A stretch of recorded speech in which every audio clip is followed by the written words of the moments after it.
போதகரே. யார் போதகரே? ராபுனி என்று கூப்பிடுவார்கள். பரிசேயர்கள், சதுசேயர்கள் மக்கள் அந்த கூட்டத்திலே மறைநூலை கற்கின்ற மாணவர்கள் ஆசிரியரை பார்த்து கூப்பிடுவார்கள்.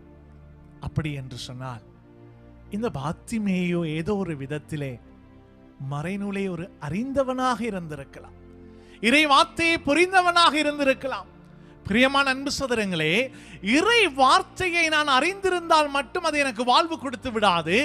மாறாக அந்த இறை வார்த்தைக்குள்ளே வாழுகின்ற இறைவன் நமக்குள்ளே வாழும்படியாக இறை வார்த்தையின் வழியாக நம்மளோடு உறவாடுகிற பரிசுத்த ஆவியானவர் நம் மத்தியிலே செயலாற்ற நம் இதயத்தை திறந்து அவருடைய வார்த்தை எனக்குள் செயல்பட என் உள்ளத்தை நான் திறக்க வேண்டும்.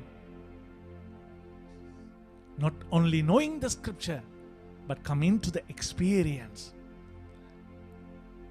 இறை அனுபவம், என்கவுண்டர், இறை சங்கமம், இறை உறவு, the relationship, divine relationship.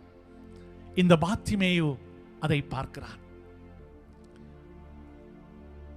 ஒரு வகையிலே நாம் ஆண்டவருக்கு நன்றி சொல்லணும்.